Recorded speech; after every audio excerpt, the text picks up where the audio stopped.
This is Optimal Relationships Daily, episode 2203, How Highly Sensitive People Can Break Free from People-Pleasing, by Katharine Di Cerbo of introvertdear.com. Hello, everybody, and happy Tuesday. I am your host and narrator, Greg Audino, and I'm here with you each and every day to read from articles that can help you improve the many relationships in your life. And this time around, I'll be reading from Introvert Dear, which for those who don't know is a great database of material specifically geared towards introverts and their experiences. But this article has a little something for extroverts too, I think. So let's get into it and optimize your life. How Highly Sensitive People Can Break Free from People-Pleasing, by Katharine Di Cerbo of introvertdear.com. You probably already know that people-pleasing has a downside. It builds deep resentment, creates a murky sense of self, and leads to low self-esteem, exhaustion, and the absence of true intimacy in relationships. These are just a few of the problems that result from people-pleasing. Nevertheless, millions of people struggle with people-pleasing because as humans, we're extremely driven to stay in others' good graces. If you're a highly sensitive person, or HSP, your people-pleasing impulse might be even stronger. And unfortunately, there's an added cost: extreme social discomfort and awkwardness. Here's why highly sensitive people pleasers, referred to as HSPPs in this article, have a unique burden. But there is hope. You can break free from people pleasing and actually use your impulse to please to your advantage. Why people pleasing is so dangerous for HSPs. People pleasing is fascinating because it often has the opposite effect than what is intended. In other words, well-meaning people-pleasers may strive to get positive reactions out of others, but what actually ends up happening is they make people feel subtly uneasy. Why is being self-sacrificing and super-duper attentive often met with avoidance and awkwardness?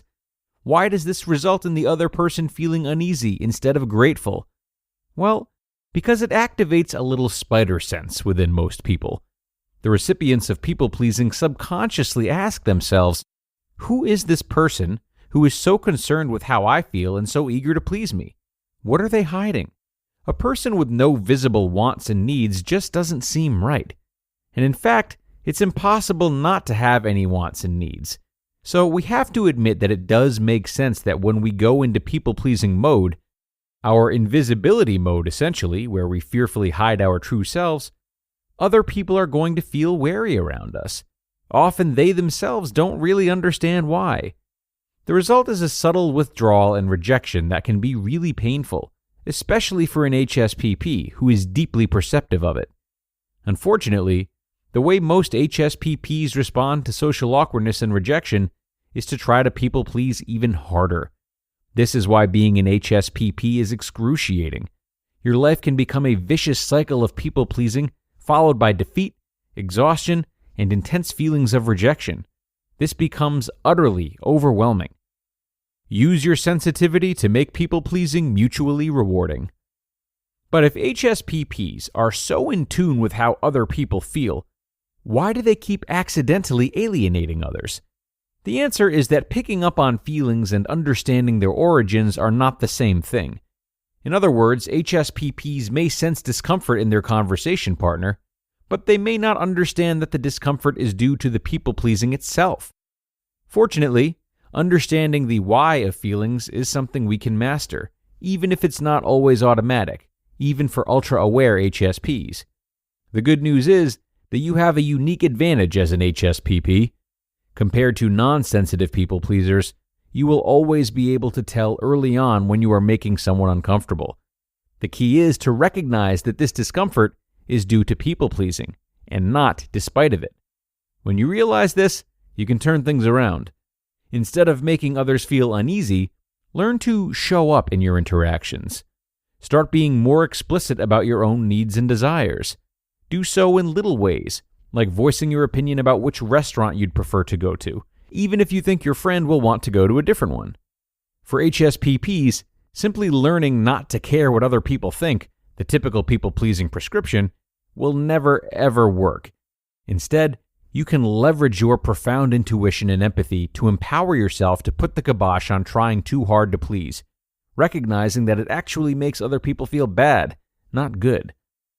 Your biggest obstacle to irradiating the negative side of people-pleasing. Recognizing that your intuitive gifts can help free you from people-pleasing can be extremely empowering.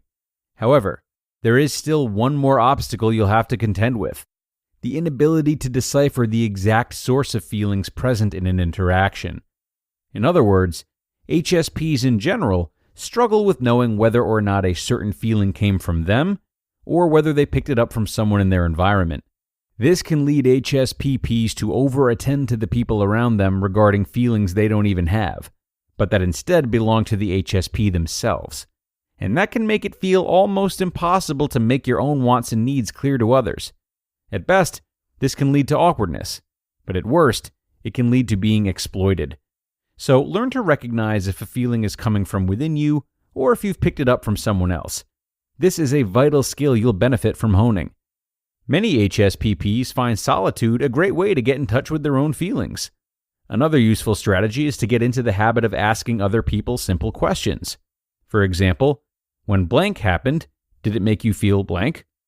Most people respond well to gentle questioning because it makes them feel seen and acknowledged.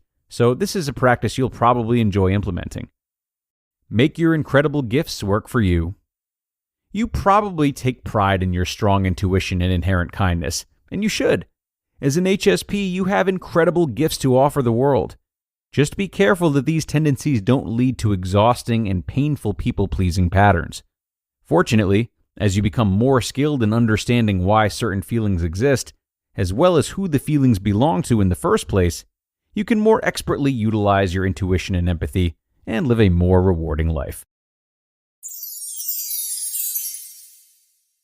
You just listened to the post titled, "How Highly Sensitive People Can Break Free from People-Pleasing" by Katharine Di Cerbo of introvertdear.com. And a really awesome post from Katharine today, huh? One of my favorites from Introvert Dear, I think, which says a lot since they have such an extensive library and we have read a lot from them. I love the lesson from this one, but how can HSPs or non-HSPs learn how to understand where the feelings are coming from, as she was suggesting? That's a big question here. Well, a good start is to think about ourselves when the roles are reversed. Surely we all express discomfort in our own ways, but there is often crossover. So ask yourself what you find yourself doing when someone is maybe going out of their way a little bit too much to make you feel comfortable. Do you politely beg and plead for them to not inconvenience themselves? Do you switch topics?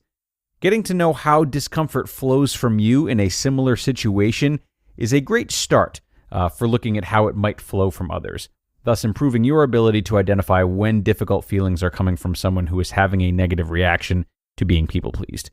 Again, it's not a solution that can be relied on no matter what, but it is a start. So think about that and how it can be helpful to you, everyone. It's time for me to get out of here for now, but I thank you so much for being with me today. I also hope to see you again in tomorrow's episode, where I'll have more great content for you and where your optimal life awaits.